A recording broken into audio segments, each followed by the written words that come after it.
தேவையான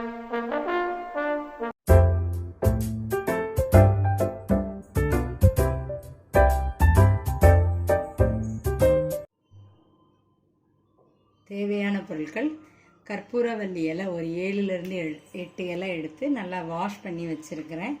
கருவேப்பிலை தேவையான அளவு, ஜீரகம் 1 ஸ்பூன், 2 பச்சை மிளகாய், தேவையான அளவு நல்லெண்ணெய், தேங்காய் ஒரு பத்தை, காஞ்ச மிளகாய் 4, மிளகு ஒரு 7லிருந்து 8 எடுத்துக்கோங்க.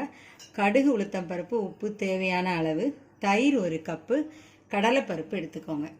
கற்பூரவல்லி குழம்பு எப்படி பண்ணுறதுன்னு பார்க்கலாம். கடாயை சூடு பண்ணியிருக்கேன். ஒரே 1 ஸ்பூன் நல்லெண்ணெய் ஆட் பண்ணியிருக்கேன். இப்போ இதில் ஜீரகம் கொஞ்சம் ஆட் பண்ணிக்கிறேன். 7லிருந்து 8 மிளகு ஆட் பண்ணிக்கோங்க. இதை லைட்டாக வறுத்துக்கலாம். நம்ம இது கொஞ்சம் வதங்கிடுச்சு பாருங்கள், ஸ்மெல் நல்லா வரும். இந்த டைம் இதில் பச்சை மிளகாய் 2 ஆட் பண்ணி இதை நல்லா வதக்கிக்கலாம். இது நல்லா வதங்கிடுச்சு. இதை தனியாக எடுத்துடலாம். அதே தவால பாருங்கள், கற்பூரவல்லி இலை நான் எடுத்து வச்சுருக்கிறேன். அதை நல்லா வாஷ் பண்ணி எடுத்துக்கோங்க. இந்த இலையை போட்டு நல்லா வதக்கிக்கலாம். பாருங்கள், இலை நல்லா வதங்கியாச்சு கற்பூரவல்லி. இந்த டைம் இதை நம்ம எடுத்துடலாம். இப்போ தேங்காய் ஆட் பண்ணி இதை 1 நிமிஷம் நம்ம வதக்கிக்கலாம். தேங்காய் நம்ம லைட்டாக வதக்கினா போதும். இப்போ ஸ்டவ் ஆஃப் பண்ணிடலாம். இப்போ நம்ம தயிரை மிக்சி ஜாரில் போட்டு ஒரே ஒரு சுத்து மட்டும் சுற்றி எடுத்துக்க போகிறேன்.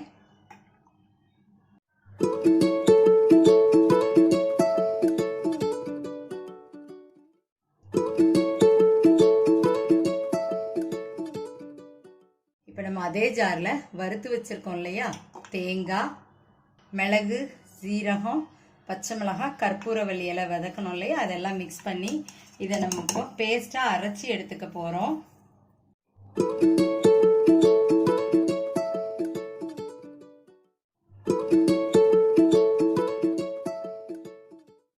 இப்போ இதோட கொஞ்சம் தண்ணி ஆட் பண்ணிக்கோங்க. தேவையான அளவு சால்ட் இதில் ஆட் பண்ணிக்கோங்க. ஆட் பண்ணிவிட்டு இதை நல்லா மிக்ஸ் பண்ணி விட்டுக்கோங்க. இப்போ நம்ம தாளிக்க போகிறோம். கடாய் சூடு பண்ணியிருக்கிறேன். அதில் நான் நல்லெண்ணெய் மிக்ஸ் பண்ணியிருக்கேன். உங்களுக்கு நெய் வேணும்னா கூட இதில் நீங்கள் நெய் ஆட் பண்ணிக்கலாம். கடுகு, உளுத்தம்பருப்பு ஆட் பண்ணியிருக்கிறேன்.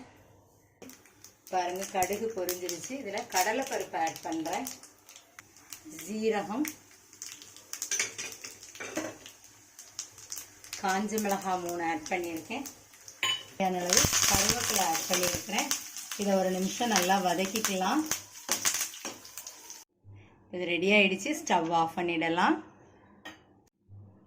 தாளித்து வச்சுருக்கோம் இல்லையா, அதை எடுத்து நம்ம இந்த குழம்புல மிக்ஸ் பண்ணிக்கலாம். கற்பூரவல்லி குழம்பு ரெடி ஆகிடுச்சு. இந்த இலை ரொம்ப மருத்துவ குணம் கொண்டது. சளி, இருமல் இதுக்கெல்லாம் இது ஒரு சிறந்த நிவாரணியாக இருக்கும். ஸோ இந்த ரெசிபியை நீங்களும் உங்கள் வீட்டில் ட்ரை பண்ணி பாருங்கள். கற்பூரவல்லி இது சளி, இருமல் எல்லாம் சரியாக்கக்கூடிய ஒரு மெடிசன்.